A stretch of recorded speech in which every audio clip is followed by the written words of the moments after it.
poll that would cost. Mr. Todd Chair. McLean. Mr. Chair, I move that the question be I call Dr. Regime Prasad. It's interesting listening from some of the comments made by the letter speakers on the government side. And for Alfred Ngaro, this is, don't worry, this is just a new system and everything else is fine. You know, and that's so simplistic. It's just a new system, everything else is fine. But of course, we all know that for Pasipta Sem Lotoinga, there's plenty of jobs out there. But I think he said there are only about 1,000 part-time jobs. And if that's so, then, gosh, that's not much for these 20 hours, is there? Is there? Yeah. And of course, all is well is the messaging. But really, when you look at this, this is social engineering. You know, words at that side use social engineering. It's what Mike Sabin has been saying. That's the kind of social engineering he wants, that member wants, and the minister has not repudiated him yet. And the moment she does, I'll stop this criticism about Mike Sabin. But it is nanny state. It's like this. Look, folks, if you're poor, go out and get a job. If you've got children, tough, put them out somewhere else. That's what it's saying. But essentially, I mean, I think Jen Logie really had said something that I just want to develop a little bit more, and she's absolutely right. You know, what is the nature of work? And why is it so difficult for this minister and members opposite to accept that bringing up children is work? It's difficult work. And it's demanding, it's difficult, and we ought to support the people who actually are bringing up those kids. The fact that the children have been born is where we start, And there's no point, Mr. Sabin, punishing those children because their parents had them and on their own in the sense of having to rely on state support. That's not the time to really punish those children. There are other, and I will come back to that in a minute, Mr. Sabin, because this is where the approach is punitive and it actually has perverse effects.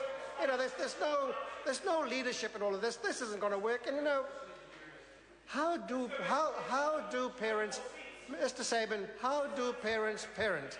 I want to talk about a family I know. In fact, my own grandchildren, 3.5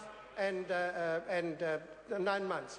And I see my daughter, and she's at home at the moment on maternity leave, looking after the two of them.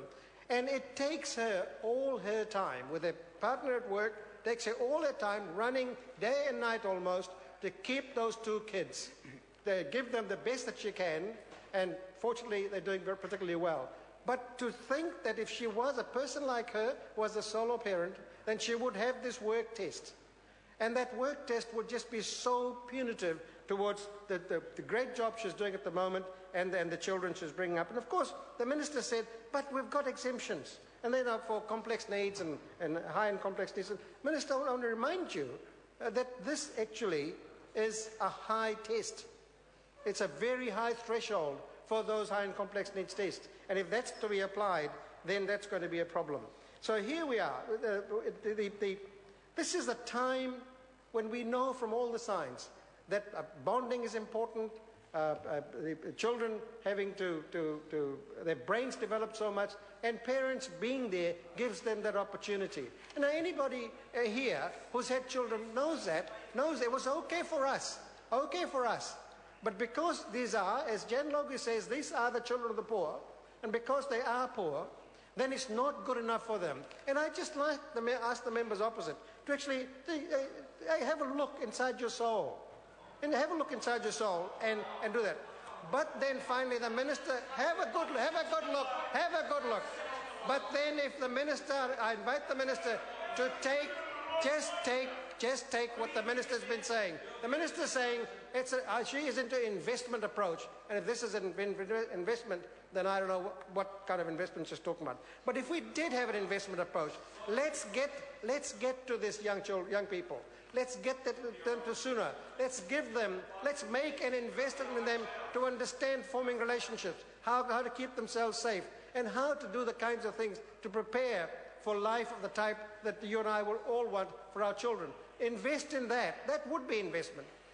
That would be giving our children the best start in life. But no, the investment here in childcare is going to be in something like, the minister said yesterday, well, of course the parents are the best place to decide, so if the only option we can give them is, what is it, babysitting clubs, that would be fine.